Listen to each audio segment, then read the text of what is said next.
မင်္ဂလာပါမြန်မာ platform ရဲ့တနေ့တာသတင်းများစူးစီးတင်ဆက်မှုစီစဉ်ကနေကြိုဆိုလိုက်ပါတယ်ကျွန်တော်ကတော့ဒီနေ့အတွက်သတင်းတွေကိုတင်ဆက်ပေးသွားမယ်သိမ်းမအောင်ပါဒီနေ့အတွက်တင်ဆက်ပေးခြင်းတဲ့သတင်းကောင်းစဉ်တွေကတော့ယနေ့ရန်ကုန်မြို့တွင်လူပေါင်းတန်းနဲ့ချီစံချိန်တင်ဆန္ဒပြမှုဖြစ်ပွားတယ်ဆိုတဲ့သတင်း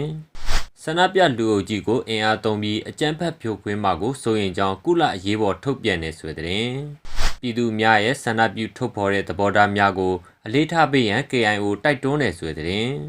းအာဏာသိမ်းလုပ်ရက်အတွက်တာဝန်ရှိသူတွေကိုအရေးယူသွားမယ်လို့ပြည်ထောင်ဝန်ကြီးချုပ်ပြောတဲ့ဆိုတဲ့ဒီမိုကရေစီနှိကျရွေးကောက်တင်မြှောက်ထားတဲ့အစိုးရကိုအာဏာပြန်ပေးရန်အမေရိကန်နိုင်ငံသားရေးဝန်ကြီးဌာနတောင်းဆိုတယ်ဆိုတဲ့တကုံစိတ်ကမ်းမြို့နယ်အတွင်းရှိကြော်ပိုးရေးဆက်ယုံမိလာမှု level 3ဆင့်ထိတနာရီကြောကြာမိငိမ့်တက်ခဲ့ရတယ်ဆိုတဲ့မြန်မာနိုင်ငံရဲ့အခြေအနေသည်စိုးရင်ပွဲရာဖြစ်တော်လဲအရေးယူပိတ်ဆို့မှုများမလိုအပ်သေးကြောင်းစင်ကာပူနိုင်ငံသားရေးဝန်ကြီးပြောတဲ့ဆိုတဲ့စတာတွေပဲဖြစ်ပါတယ်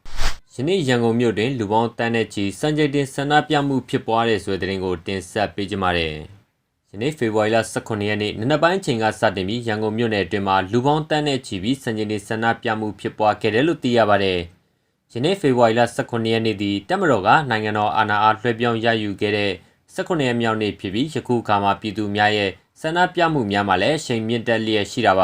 ။အလားတူရန်ကုန်မြို့ရှိမြို့နယ်များမှာလည်းဆန္ဒပြစစ်ကြောင်းများဖြင့်လှည့်လည်ချီတက်လမ်းလျှောက်ဆန္ဒပြမှုများရှိသလိုစုလီဖျားလန်းရှိဂုံးကျော်တရားမှာပြည်သူများပြားကဆန္ဒပြမှုများပြုလုပ်ခဲ့ကြပါတယ်။ထို့နောက်ရန်ကုန်မြို့နယ်တွင်ရှိတန်ယုံတီတီမှာလည်းပြည်သူများမှကြွေးကြော်ဆန္ဒပြမှုများရှိသလို UN ရုံးမှလည်းဆန္ဒပြပြည်သူများရဲ့အိပ်ပိတ်ပေးစာများကိုလက်ခံမှုများပြုလုပ်ခဲ့တယ်လို့သိရပါတယ်။ပြီးခဲ့သည့်ရက်ပိုင်းတွင်ကရန်ကုန်မြို့နယ်တွင်ရှိနေရာအချို့မှာဆန္ဒပြပြည်သူများပြန်လည်နေလာခဲ့ကြောင်းသတင်းများထွက်ပေါ်လာခဲ့ပြီးနောက်မှာယခုကဲ့သို့ပြည်သူများပြန်လည်များပြားလာခဲ့တာကိုတွေ့ရှိခဲ့ရပါတယ်။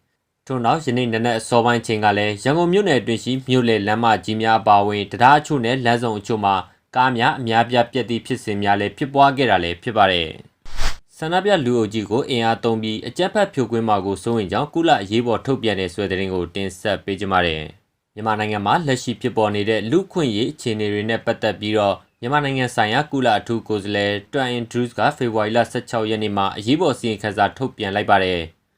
ဗုဒ္ဓနေ့မှာစစ်တပ်အာဏာသိမ်းဆန့်ကျင်တဲ့ဆန္ဒပြလူအုပ်စုအပေါ်ပို့ပြီးတော့ကြီးမားတဲ့အထီးကယုံနဲ့အကြမ်းဖက်မှုဖြစ်ပေါ်လာနိုင်တဲ့အလားအလာရှိလာမှာကိုစိုးရိမ်ကြောက်ရွံ့မိပါတယ်။ဖေဖော်ဝါရီ1ရက်နေ့ကတည်းကတရားမဝင်စစ်တပ်အာဏာသိမ်းမှုဖြစ်ပေါ်ပြီးနောက်မြင်တွေ့ခဲ့ရသမျှမြန်မာနိုင်ငံတလွှားကဆန္ဒပြမှုတွေထက်ပိုများတဲ့အင်အားသုံးအကြမ်းဖက်နှိမ်နင်းဖြိုခွင်းမှုတွေဖြစ်လာမှာကိုစိုးရိမ်ပါတယ်လို့ဆိုပါတယ်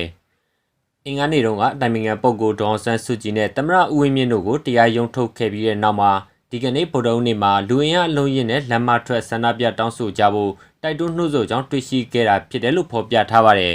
။တစ်ချိန်တည်းမှာပဲမြို့ပြင်နေရာတွေမှာရှိနေတဲ့တပ်သားလုံခြုံရေးတပ်သားတွေကိုရန်ကုန်မြို့ထဲပို့ဆောင်မှုတွေရှိခဲ့တဲ့ဆိုတဲ့အကြောင်းကိုကုလသမဂ္ဂစီသတင်းလက်ခံရရှိခဲ့တယ်လို့ဆိုပါတယ်။မြို့ထဲမှာလုံခြုံရေးအင်အားအတောင်တင်ဝင်ရောက်နေရယူလာခြင်းလှုပ်ရှားမှုတွေဟာဆိုရင်ပြီးခဲ့တဲ့အချိန်တွေတုန်းကလည်းဒီလိုအခြေအနေမှာလူသက်ချင်းတွေလူပျောက်ဆုံးခြင်းတွေနဲ့လူအင်အားများပြားဖန်ဆီးခေါ်ဆောင်သွားခံရခြင်းတွေဖြစ်ပေါ်ခဲ့မှုတယ်လို့သိရပါတယ်။အထီးကယုံနဲ့အကြမ်းဖက်တဲ့လမ်းတွေကိုဆက်လိုက်နေမယ်ဆိုရင်မြန်မာနိုင်ငံမှာလှုပ်ကိုင်နေတဲ့စီးပွားရေးလုပ်ငန်းတွေရပ်တန့်ထားဖို့နဲ့စီမံခန့်ခွဲမှုကောင်စီအဖွဲ့ကပါဝင်ဆွေးနွေးသူတွေခေါ်ဆိုပြီးဖိအားပေးမှုတွေလှုံ့ဆော်ဖို့အတွက်ဖြစ်တယ်လို့ရေးသားထားပါတယ်။ကုလသမဂ္ဂရဲ့စီးပွားရေးလုပ်ငန်းနဲ့လူ့ခွင့်ရေးအခြေခံလမ်းညွှန်ချက်တွေအောက်ကနေဖိအားပေးဖို့စီးပွားရေးလုပ်ငန်းတွေရင်းနှီးမြှုပ်နှံသူတွေကမြန်မာတပ်မတော်နဲ့ဆက်ဆက်တဲ့စီးပွားရေးလုပ်ငန်းတွေပူးရဲလုပ်ကင်ခြင်းတွေကိုရပ်ဆိုင်းထားတာဒါမှမဟုတ်အဆုံးသတ်တာမျိုးတွေဖြစ်တင်ပါတယ်လို့ကုလထူးကိုယ်စားလှယ်တွန်ဒူးစ်ကစီရင်ခံစာထဲမှာပြောကြားသွားတာလည်းဖြစ်ပါတယ်။ပြည်သူများရဲ့ဆန္ဒပြုထုတ်ဖော်သည့်သဘောထားများကိုအလေးထားပေးရန် KIO တိုက်တွန်းတဲ့ဆွဲသတင်းကိုတင်ဆက်ပေးကြပါမယ်။ပြည်သူများရဲ့ကြိုးပမ်းဆောင်ရွက်ချက်များအားလုံးကိုကြိုဆိုကြောင်းနဲ့ဆန္ဒပြုထုတ်ဖော်သည့်သဘောထားများကိုအလေးထားပေးရန်ကချင်လွတ်မြောက်ရေးဖွဲ့ KIO ကတိုက်တွန်းပြောဆိုလိုက်ပါတယ်။တပ်မတော်မှနိုင်ငံတော်တာဝန်အားလွှဲပြောင်းရယူလိုက်သည့်ပေါ်နိုင်ငံတော်ဝက်မှပြည်သူများကစန့်ကျင်ကန့်ကွက်ကြောင်းဆန္ဒထုတ်ဖော်နေခြင်းအား KIO ကယနေ့ဖေဖော်ဝါရီလ18ရက်နေ့ရက်စွဲဖြင့်သဘောထားထုတ်ပြန်ချက်တစ်စောင်ကြေညာလိုက်တာပါ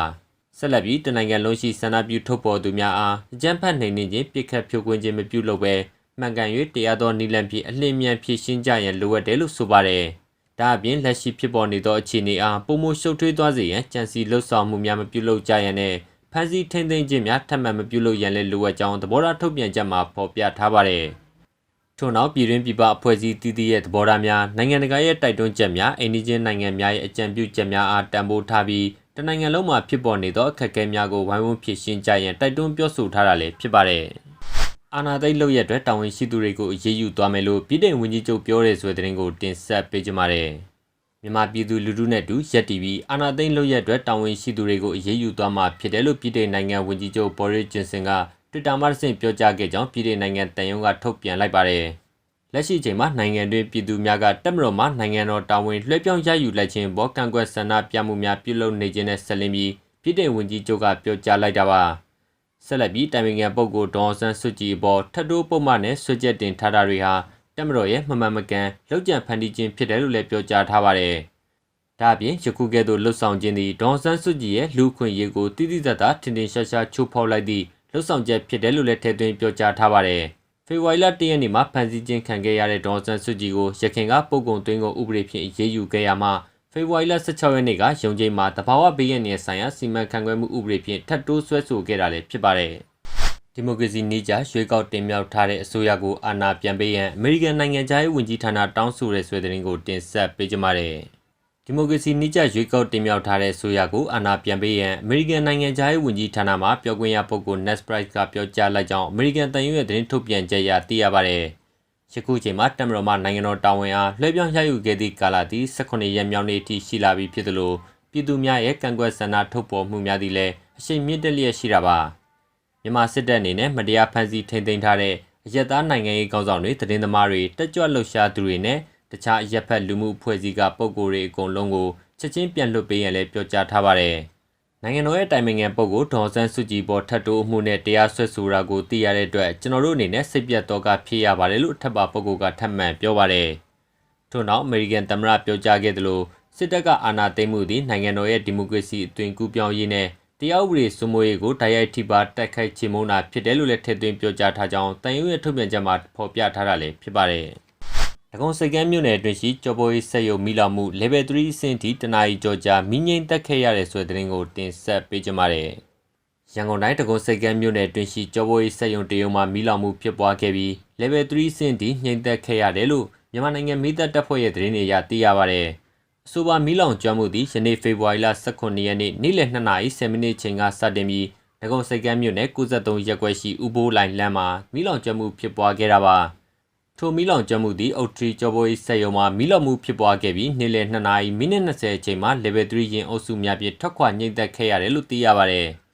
်မီးလောင်ကျွမ်းမှုဟာ level 3ရင်အုပ်စုဖြင့်မီးငြိမ့်သက်ခဲ့ပြီးနောက်နေ့လယ်2:53မိနစ်မှာမီးထိန်းနိုင်ခဲ့ပြီးနေ့လယ်3:20မိနစ်မှာမိငိမ့်သွားခဲ့တယ်လို့မိသက်တပ်ဖွဲ့ကသတင်းထုတ်ပြန်ထားတာလည်းဖြစ်ပါတယ်။မြန်မာနိုင်ငံရဲ့အခြေအနေသည်စိုးရိမ်ပွေရာဖြစ်တော့လဲအရေးယူပိတ်ဆို့မှုများမလိုအပ်သေးကြောင်းစင်ကာပူနိုင်ငံသားရေးဝန်ကြီးပြောတဲ့ဆိုတဲ့သတင်းကိုတင်ဆက်ပေးကြပါမယ်။မြန်မာနိုင်ငံရဲ့အခြေအနေသည်စိုးရိမ်ပွေရာဖြစ်ပေါ်နေတော့လဲအရေးယူပိတ်ဆို့မှုများမလိုအပ်သေးကြောင်းစင်ကာပူနိုင်ငံသားရေးဝန်ကြီးဌာနကဖော်ပြခဲ့ပါတယ်။တာမန်နိုင်ငံသားများကိုထိခိုက်စေနိုင်သောအာဏာသိမ်းမှုကြောင့်တိုင်းပြည်ပေါ်ကြည်ကြဲပြန့်ပြန့်ပိတ်ဆို့အရေးယူမှုများကိုမထောက်ခံကြောင်းပြောကြားခဲ့ပါတယ်။